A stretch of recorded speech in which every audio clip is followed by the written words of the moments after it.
We're going to go ahead and pull the handlebars free and swing them around so that they can go into the head tube on the bike. So you may still have this plastic protective cover on the wedge. You can remove that and just feed the stem into the head tube. You may have to untangle some of the brake lines or gear lines. The most common untangle is the front brake, which should be on the rider's left side and not coming up across where the wheel comes through. You may have to lift up the front of the bike and swing it around, but it's a pretty easy fix once you figure it out. So now let's go ahead and adjust the front brake so that it is functioning properly. To do this, we're going to go ahead and use our 5mm hex or Allen wrench and loosen up the brake calipers.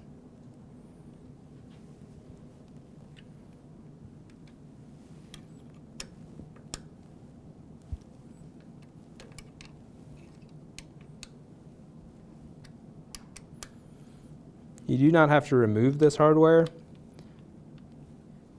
Usually a couple turns of loosening will get it to where you need it. So now it has some free movement in there. It can move back and forth, side to side a little bit. So we're good there. We're going to go ahead and use the same wrench and turn this piston on the inside to where it closes. And then squeeze the brake to pull up any other slack. It should be pretty tight, if not impossible, to pull the lever. And then we're going to tighten our brakes, snugging up both ends before we finish tightening. And tightening those calipers into place. The purpose of this adjustment is to try to get the brake disc in the center of the brake caliper. Go ahead and release the brake handle if you're still holding it down, and we will back off that a half turn. I'm going to go ahead and rotate. So we're getting a little bit of noise still, so we may need to adjust a little bit more. I'm looking down at the caliper and making sure that there's a little bit of daylight showing between the brake pad that's on this side and the disc itself. If it's hard to see behind your caliper, sometimes it's a good idea to use something that's white, like your manual. You can kind of hold it behind and you can kind of see the white paper showing through, or a really well lit surface like my table here is very well lit as well. So now that's open, I'm going to go ahead and loosen up the caliper hardware again.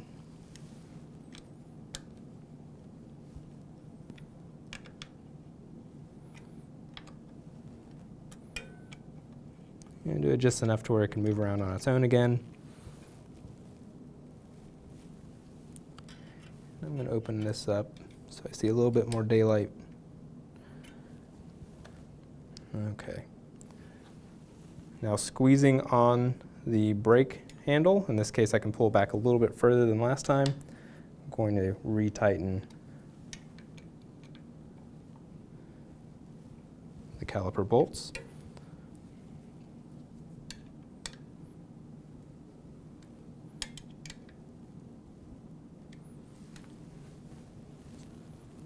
All right, now I'm going to pull this back just a little bit, and hopefully we won't hear as much brake drag.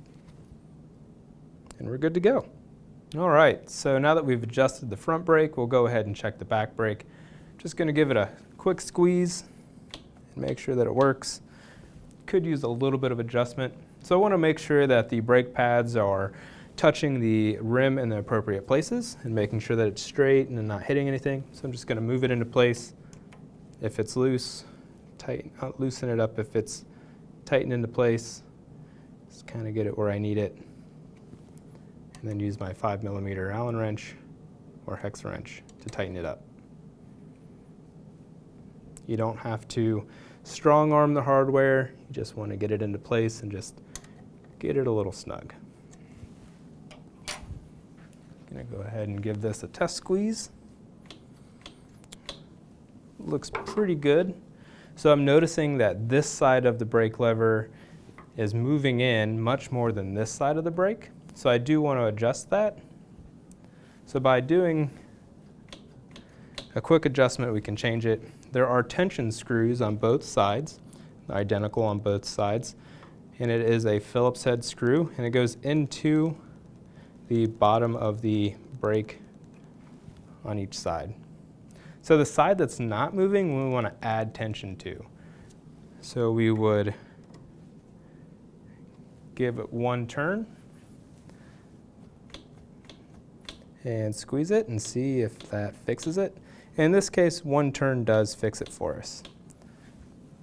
Just so you can see an example of what I did on the other side, putting the screwdriver in there and giving it one turn, and then testing. In this case, I'm going to back it out one turn since it was good.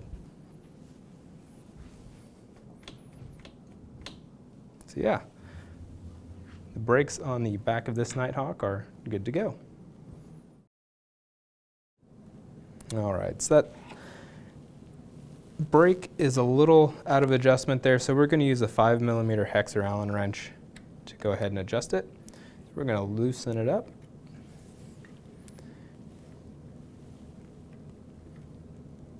And kind of get it in place. I'm just going to hand tighten that hardware there. I'm going to check the other side to see how close it is.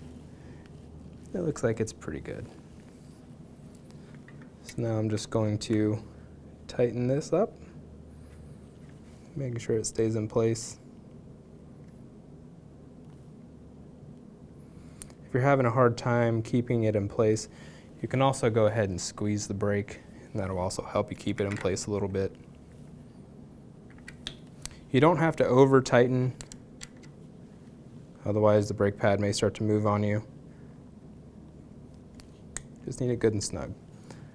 Now the second part of this adjustment is getting both sides of the brake to actuate correctly. So you're going to notice as I'm squeezing, this side of the brake is moving and this side of the brake is not. This doesn't lead to even braking, it can lead to noise, and it's not good to have. So we're going to go ahead and grab our Phillips head screwdriver, and we're going to adjust the tension screws that are at the bottom of the brakes. You should see a Phillips on each side. They are identical on both sides. So the side that is not moving, we need to add tension to. So in order to do that, we're going to use our Phillips and turn to tighten the screw at the bottom. We're going to do this in one turn increments until we get our braking evened out.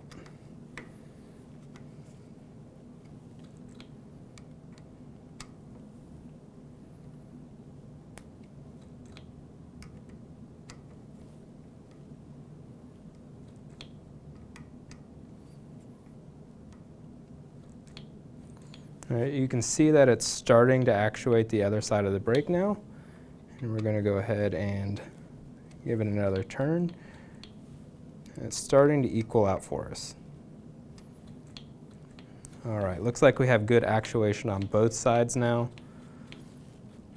If you need a little bit more, you can always give it just a little bit, and that'll help even it out. So now I'm checking my brake pads to make sure that they're in the right place now that the actuation has kind of equaled out. And we're going to give them just a little bit of adjustment with that 5mm Allen wrench again.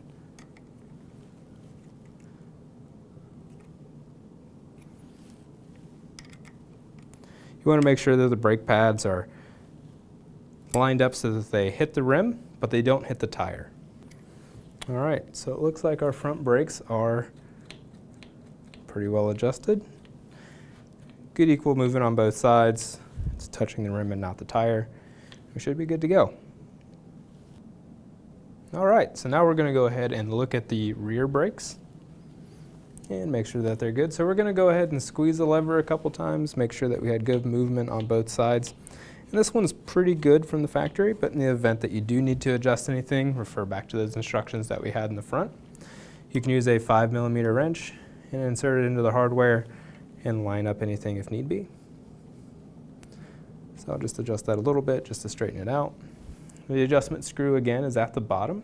So if you need to add tension or reduce tension, do it one turn at a time with a Phillips head screwdriver. And checking on this side. Just make sure everything's tight, and it is good. Check tension one more time. Looks to be pretty good. Getting a little bit more movement on this side than the other side, so I'm just going to go ahead and add a little bit of tension to this side over here just to balance it out.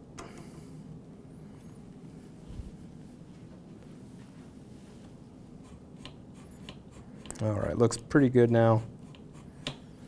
Looks like we're all set with the brakes.